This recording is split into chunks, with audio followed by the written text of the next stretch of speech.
আসসালামু আলাইকুম। টিএসটিভি খবর থেকে সবাইকে স্বাগত জানাচ্ছি। আমি সানজিদা আক্তার। আমরা এখন আছি শেরপুর নালিতাবাড়ী থানা ৩ নং ওয়ার্ড। তো আমরা আরকি একজন ভুক্তভোগীর সাথে কথা বলব। জি, আসসালামু আলাইকুম। আপনার পরিচয়টা দিবেন এবং আপনার এলাকার লোকেশনটা বলুন। আসসালামু আলাইকুম। আমার নাম আবনুর মোহাম্মদ শাহাবুদ্দিন, নালিতাবাড়ী থানা, নন ইউনিয়ন, ৩ নং ওয়ার্ড। আচ্ছা, আপনার সমস্যাটা কি? আমার সমস্যাটা হলো জমি সংক্রান্ত সমস্যা।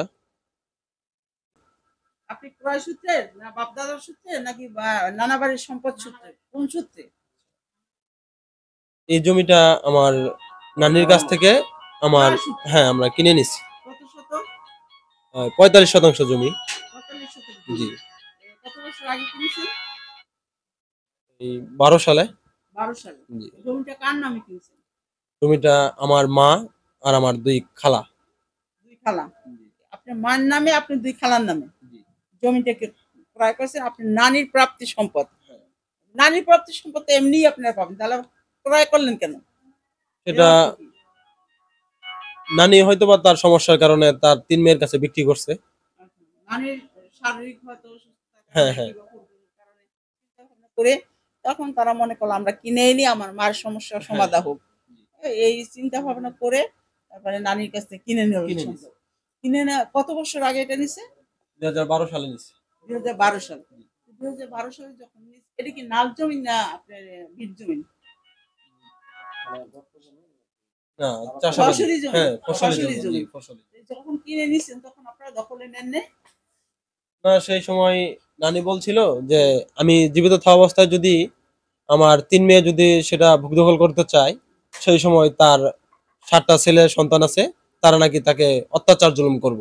তার জন্য নানি বলছে যে আমার একটা ওয়াদা যে তোমাদের কাছে তো আমি তো বিক্রি করে ফেলছি। এটা কি গোপনে রাখছে? হ্যাঁ, নানি বলছে যে তুমি এটা আগেই প্রকাশ করো না তাহলে আমার সমস্যা হবে। পরে আপনার মা তো জীবিত আছে। হ্যাঁ, আমার মা জীবিত আছে, আমার ২ খালাও জীবিত আছে। নানি নানি নানি মারা গেছে। নানি মারা গেছে পরে আপনারা এই জমিনের হ্যাঁ, দাবিদার হয়ে দাঁড়াইছেন। জি। তারপরে আপনার যখন জমিন ভোগ দখল করতে গিয়েছেন তখন আপনার মামারা বাধা দিছে। জি।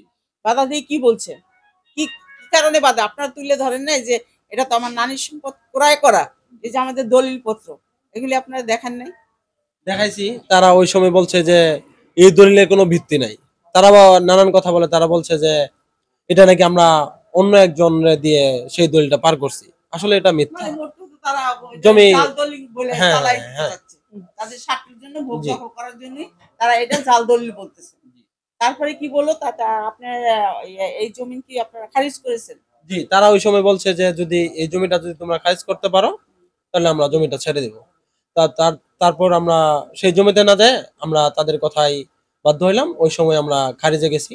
যাওয়ার পরে আমরা আমাদের খারিজটা ক্লিয়ার হইছে।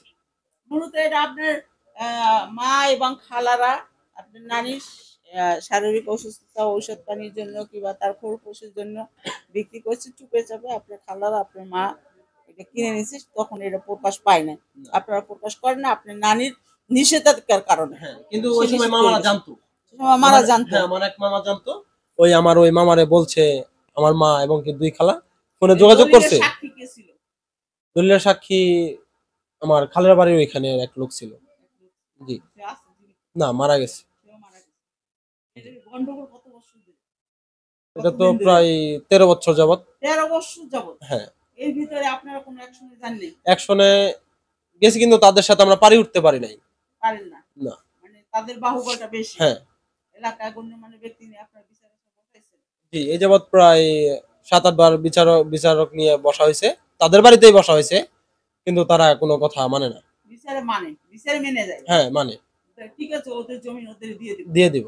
পরবর্তীতে আপনারা যখন ওই জমি চাষাবাদ করতেছেন তখন তারা বাধা হয়ে দাঁড়ায়। তখন তারা বাধা দেয়। হয়তো এটা আপনারা সম্পূর্ণ একটা অশান্তিতে আছেন এই জমিটা নিয়ে। এখন আপনারা কি চাচ্ছেন? আমরা চাচ্ছি এই জিনিসটার একটা সমাধান হয়ে যাক। আমরা ১৩ বছর যাবত অনেক ভুক্তভোগী এই জমিটা নিয়ে। আমাদের চাওয়া একটাই যে আমরা আমাদের লিখিত জমি আমরা চাই। এটাই আপনাদের। জি। আচ্ছা, আপনারা কয় ভাই? আমরা ২ ভাই। ২ ভাই। আর বোন? ৩ বোন। ৩ বোন। বোনটা বিয়ে হয়েছে? জি।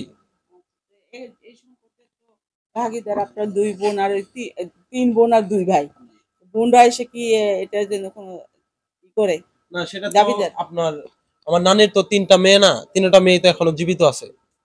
কালকেও আসছিল আমাদের বাসায়। আপনার মা কি হয়েছে? ও তো আপনার মাই এখন পর্যন্ত এই হ্যাঁ, মালিক। জি আচ্ছা, আরেকটা প্রশ্ন করি আপনার কাছে, সেটা হলো যে আপনার মা যে তার বাবার বাড়ির যে সম্পদ, মানে ওটাকে ফরাস বলে, আপনাদের দেশে কি বলে? জি ফরাস ফরাস বলে। বলে। সেই ফরাসের জমা জমিন কি আপনার মামারা দিছে কি বা আপনার মা আনছে? সেটা মামারা দিছে? আপনার ওই সময় জমি যতটুকু পাইতো তার চেয়ে কম দিছে। ভাই বোনের সম্পর্ক গভীর ছিল, তার জন্য তারা মাইনে গেছে। কিন্তু এটা তো লিখিত জমি, কিন্তু তারা ছাড়তে চায় না। এটা তো ফরাস সূত্রে জি আপনাদের সম্পদ। আচ্ছা, আপনি তো একটা কথা বলছিলেন যে ওই জমিতে নাকি মেয়েদের দিয়ে আপনারা মামলা জি দিবেন, কে বলছে আপনাকে? তারা আপনার আচ্ছা, আমি ওইখানে গেছি, ওই জমির কাছে গেছি, যাওয়ার জমিটা পরে কোথায়? এই যে এই পাশে না, না, এই পাশে মানে কোন যেতে জায়গাটা সকাল বলেন, হবে। লোকেশন এখন বলেন। তো আমি লোকেশন হইলো আপনার কিশোরগঞ্জে ওই কাজ করতেছি। নন্দী পৌর পাড়াতেই। ননিয়ে পড়পড়া, হ্যাঁ, তারপর জি গেছেন শেরপুর। জমিতে। আমার মামার বাড়ির পিছনে। হুম।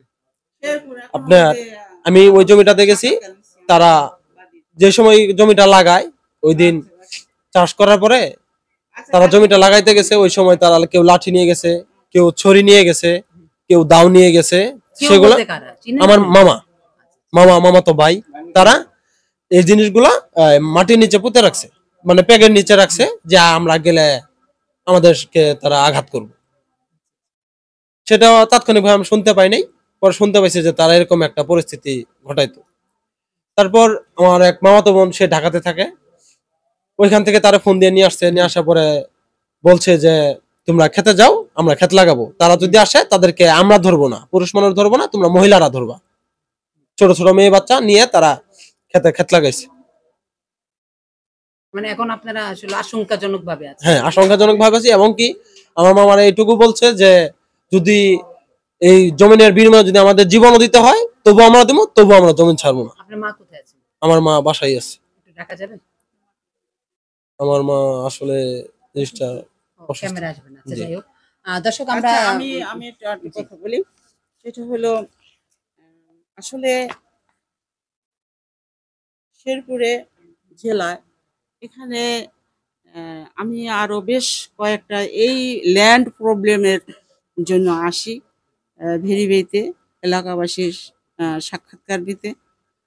প্রত্যেকটা বাদীরই আসলে সমস্যা প্রমাণিত হয়, কিন্তু এলাকাবাসী যতবারই বিচার আচারে বসে, তারা কোনো প্রকারই এই সুষ্ঠু সমাধান দিতে পারতেছে না। যার কারণে আমাদের কাছে এই আবেদনগুলি আসে। এই ল্যান্ড প্রবলেম, সিভিল মামলাগুলি এতই ভয়াবহ আকার ধারণ করছে।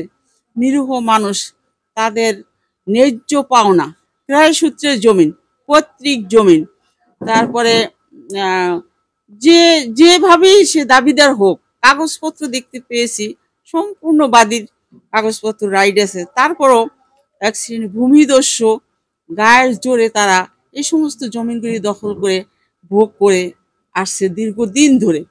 তাই আমরা চাচ্ছি এই এলাকার ভিতরে সচেতন হোক মানুষগুলি। আজকে আমি অনেকে এলাকার চেয়ারম্যান মেম্বার যারা বিত্তবানশালী ছিল, সকল শ্রেণীর মানুষ ছিল, জ্ঞানী মান বুদ্ধিমান, তাদেরকেও আমি আহ্বান জানাইছি, বলে আসছি যে আপনারা এদের প্রতিবাদ করুন। কারণ আমরা ঢাকাতে থাকি, ঢাকাতে আসবো, তারপরে দেখব। অনেক সময় আমরা পত্রিকায়ও পাচ্ছি, মোবাইলেও দেখছি, অনেক সময় এই জমা জমির জন্য অনেক রক্তপাত ঘটে, অনেক মায়ের প্রাণ হারিয়ে গেছে, কিন্তু তারা বুঝতেছে না কেন, কিসের জন্য যে এই জোরপূর্বক জমিন দখল করে ভোগ করতেছে। এরাও তো দুনিয়া থেকে চলে যাবে, এই জিনিসটা কেন তাদের মাথায় আসে না? এই যে মানুষের হক নষ্ট করে, আল্লাহ পাক রাব্বুল আলামিনের কাছে তারা কি জবাব দিবে? তো দেশবাসীর কাছে আমার এই আহ্বান, এর থেকে বিরত থাকুক। এই ভূমিদস্যুদের কাছেও আমার আহ্বান, আপনারা মানুষের জমা জমি জোরপূর্বক ভোগ দখল করে দুনিয়ার থেকে চলে যাবেন। আপনাদের পরে আপনাদের সন্তান, ছেলে মেয়ে, নাতি নাতনি হবে, তারাও এগুলি নিয়ে একটা বিশৃঙ্খলা সৃষ্টি করবে, সমাজ নষ্ট করবে, সমাজের মানুষের মনে শান্তি নষ্ট করে দেয়। তো আসলে আমার খুবই কষ্ট লাগে কেন মানুষ এগুলি করে। এই প্রশ্নের জবাব আসলে কোথায় পাবো?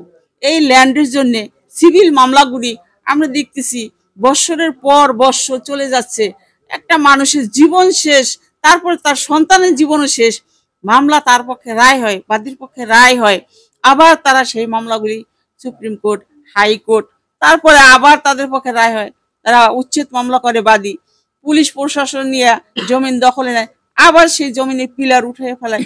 এই যে একটা ভূমিদস্যুদের তাণ্ডব চলছে, এই তাণ্ডব থেকে কিভাবে নিরীহ মানুষ বাঁচবে, তার জন্য আমার সরকারের কাছেও আবেদন, এবং সকল শ্রেণীর প্রশাসন যারা আছে, এলাকার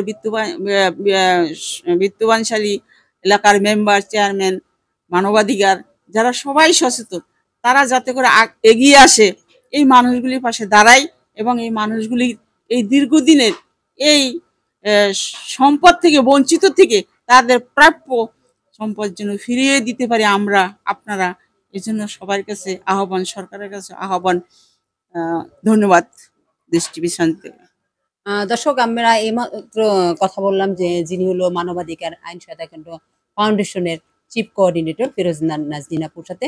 তো আমরা ওনার সাথে দীর্ঘদিন ধরে কাজ করছি একটা টিম হয়ে। তো প্রত্যেকটা কাজে উনি সফলতার সাথেই ওনার যে কাজগুলি উনি সঠিকভাবে করে থাকেন। তো উনি যেমন বুঝায় তেমন হলো, উনি যেমন সহজ তেমন আবার কঠিনও। তো দর্শক, আমরা আপনাদের তুলে ধরেছি এখানকার পরিস্থিতি। আমরা আগামীতে আবার নতুন নতুন খবর নিয়ে আমি সানজিদা আক্তার আপনাদের মাঝে থাকবো। ততক্ষণ পর্যন্ত ভালো থাকবেন, সুস্থ থাকবেন। আসসালামু আলাইকুম।